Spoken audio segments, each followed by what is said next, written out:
Bonjour à toutes et à tous, ravi de vous retrouver sur le plateau de la grande interview pour un nouveau numéro et j'ai l'immense plaisir de recevoir sur mon plateau Philippe Allon, préfet délégué aux coopérations de sécurité, police municipale, police, gendarmerie et société privée de sécurité.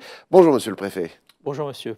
Merci d'être là. Je rappelle que vous avez débuté votre carrière comme juriste, puis vous avez été entre autres directeur de cabinet du préfet de l'Aube, directeur de cabinet du préfet de région en Martinique, sous-préfet dans la Meuse, directeur des ressources humaines au ministère de l'Intérieur et donc depuis 2016, préfet délégué aux coopérations de sécurité. Alors, justement, déjà, en quoi consiste votre mission auprès des différents services de police et des sociétés de sécurité privées ?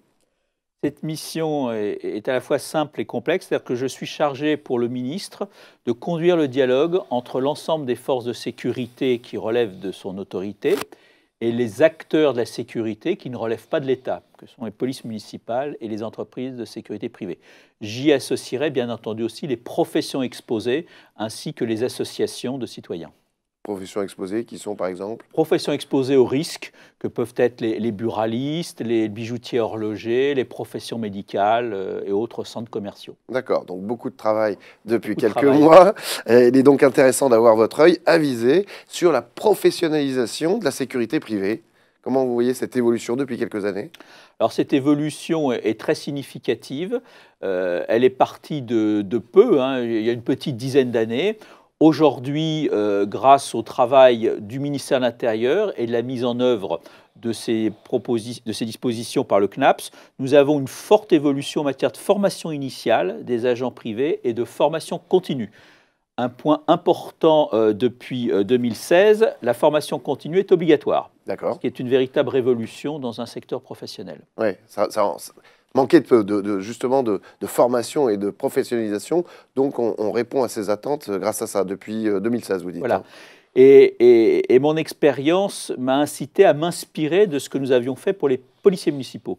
Les policiers municipaux ont suivi une phase progressive de professionnalisation depuis une vingtaine d'années pour arriver aujourd'hui à des missions tout à fait reconnues et importantes. C'est le chemin que je trace au nom du ministre pour les entreprises de sécurité privée.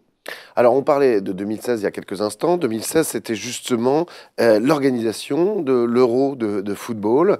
Est-ce que pour arriver à la réussite qu'on connaît, il y a eu un gros travail en amont?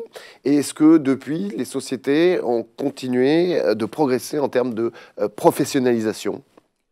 Effectivement, le travail a été important parce qu'il y a eu à peu près entre 12 et 15 000, 12 ou 13 000 agents qui ont été mobilisés sur les stades, autour des fan zones. Il a fallu recruter, il a fallu que les entreprises recrutent pour un temps particulier des agents, qu'ils suivent un process de formation, qu'ils obtiennent des certificats de qualification professionnelle en matière de filtrage, palpation, pour répondre aux demandes de l'organisateur de l'Euro de foot. Cela s'est passé dans de très bonnes conditions, à l'exception d'un ou deux matchs où il a fallu recourir, bien entendu, à la dernière minute à des prestataires, mais globalement, ça s'est très bien passé. Donc, cela était un témoignage de ce qu'est capable de faire et de ce que fera la sécurité privée de façon encore plus ample dans les années à venir, avec, bien entendu, l'organisation des Jeux Olympiques et Paralympiques de Paris en 2024.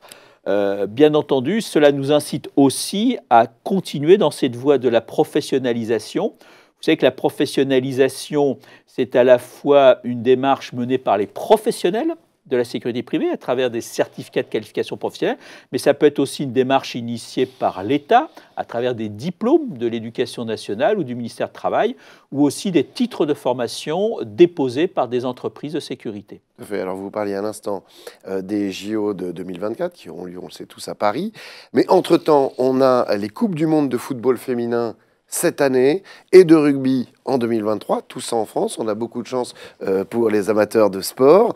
Qu'est-ce qu'on peut attendre comme évolution en termes de sécurité privée avec ces différentes étapes qui nous mèneront jusqu'au JO 2024?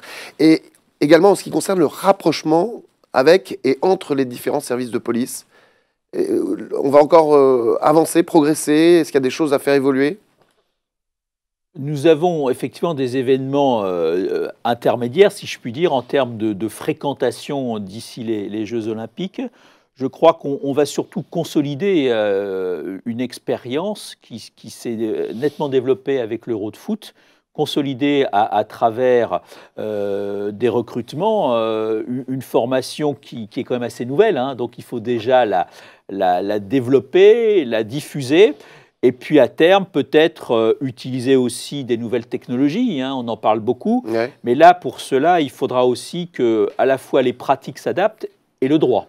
Donc je pense que ces événements sportifs vont surtout être des petites répétitions qui permettront de consolider un savoir-faire qui est encore récent en matière de protection des sites par les agents de sécurité privée.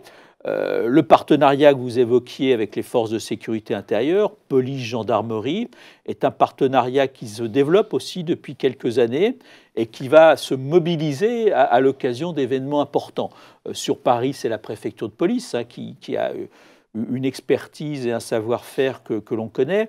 Sur la province, ce seront à travers les préfets et la sécurité publique pour la police ou les groupements de gendarmerie. Donc là, les adaptations seront locales et se feront en fonction des circonstances. Mais encore une fois, la coopération, c'est un terme, mais c'est une réalité qui est très différente selon les lieux et les événements. Bien sûr. Vous parliez des nouvelles technologies. Est-ce que justement on peut citer quelques progrès à ce niveau-là? Est-ce que la reconnaissance faciale, un jour ou l'autre, d'ici 2024, vous pensez qu'on pourra utiliser cette nouvelle technologie? Alors, les nouvelles technologies, c'est à travers la vidéoprotection. Ouais. La vidéoprotection est un outil qui a quelques années déjà, et qui a justement été beaucoup développé par les polices municipales. Les maires ont équipé leur commune de caméras. Ça prêtait lieu d'ailleurs à des débats à une certaine époque. Certains considéraient que ces caméras étaient un peu liberticides. Aujourd'hui, il n'y a plus de débat. L'ensemble des maires qui en ont les moyens dotent leur commune de caméras. Donc la vidéoprotection est un outil très puissant qui n'a pas encore donné toutes ses capacités. C'est un outil puissant parce qu'il permet aussi, à travers le déport d'images, il permet aussi aux forces de sécurité de l'État d'intervenir s'il y a commission d'un acte ou probabilité de commission d'un acte. Vous évoquiez la reconnaissance faciale, c'est une autre étape. C'est une autre étape qui, techniquement, demande encore des évolutions pour qu'elle soit tout à fait opérante et qui, juridiquement, bien entendu, suscite aujourd'hui des obstacles, connaît des obstacles avec le droit des personnes, le droit à l'image et le droit des personnes. Donc, c'est une évolution qui, aujourd'hui, n'est pas engagée, mais qui mérite réflexion. C'était le cas déjà à l'époque, justement, pour ces caméras de surveillance. On parlait du droit à l'image, du droit de la liberté. Finalement, on a passé le cap. On a vu, entre autres, par exemple, dans l'affaire Maëlys, que sa caméra pouvait énormément servir à résoudre des affaires. Donc peut-être avec le temps, effectivement, tout ça va passer. Il faudra que ça passe et qu'on soit toujours dans un équilibre entre le droit à la sécurité et le droit à la protection individuelle. Et vous savez qu'en France, dans nos sociétés, nous sommes le législateur est très précautionneux et très sensible au maintien de cet équilibre. C'est vrai. Alors parlons maintenant du gros dossier, le dossier qui fâche, si on peut dire, qui est en quelque sorte le point noir actuel, c'est les réformes de la sécurité. Alors, est-ce que, comme pour les bonbons qui se coulent, il y a un deuxième effet gilet jaune?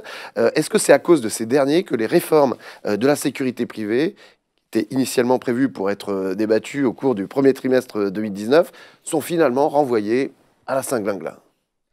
Je comprends parfaitement votre question et j'ai déjà entendu ces remarques lors de mes différents déplacements. Il faut bien distinguer de toute façon l'évolution, les réformes et le rapport, parce que vous ne l'évoquez pas, mais c'est probablement au rapport parlementaire des députés Fauvergue-Thourot que vous faites allusion. Vous avez raison, ce rapport est connu maintenant des professionnels de la sécurité privée et des représentants de la police municipale depuis septembre 2018. Ce rapport a été remis au Premier ministre le 11 septembre 2018 et celui-ci avait demandé au ministre de l'Intérieur de l'époque, Gérard Collomb, d'engager une concertation. cela aurait dû être fait si, bien entendu, il n'y avait pas eu de remaniement gouvernemental, s'il n'y avait pas eu le départ de M. Collomb. Et vous évoquez les Gilets jaunes. Nous ne sommes pas encore complètement sortis de cette phase très longue et tout à fait hors du commun de manifestations à répétition qui ont mobilisé complètement l'énergie du ministre, de son secrétaire d'État et des forces de sécurité. Mais pourtant, Christophe Castaner, le successeur de M. Collomb, avait annoncé que la concertation débuterait début 2019 quand même. Alors après, c'est une question, bien entendu, de perception du début de l'année, mais je ne vais pas jouer sur les mots.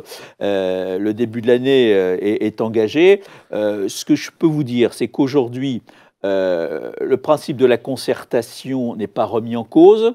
Il faut que le calendrier soit approprié. Le président de la République va rendre prochainement les conclusions du grand débat sont en voie de diffusion et la décision d'engager des réformes se fera. J'évoquais les Gilets jaunes parce que, bien entendu, il ne nous a pas échappé que la France est engagée dans un grand débat. Il y a un grand débat. Et de ce grand débat sortira probablement des orientations, des priorités en matière d'action publique. C'est ça, on attendait l'issue du grand débat au niveau du gouvernement pour commencer à travailler sur ces réformes, c'est ça? À l'issue de ce grand débat, effectivement, nous aurons probablement, mais encore une fois, nous attendons les lignes directrices du président, nous aurons probablement pour la sécurité un espace pour pouvoir engager de nouveau une concertation, parce que c'est bien de cela dont nous parlons. Une concertation auprès des représentants des entreprises de la sécurité privée et auprès des représentants des polices municipales.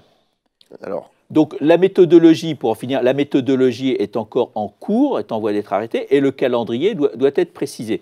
Tout ce que je peux vous dire, c'est que nous n'avons pas perdu de temps, parce que depuis septembre, depuis la remise de ce rapport, l'ensemble des services du ministère a eu l'occasion d'analyser, de réfléchir, de distinguer les bonnes propositions des moins bonnes du point de vue du ministère, pour être en capacité d'engager, le moment venu, de cette concertation. Ça sera l'occasion de le développer dans la deuxième partie de cette grande interview. On se retrouve tout de suite.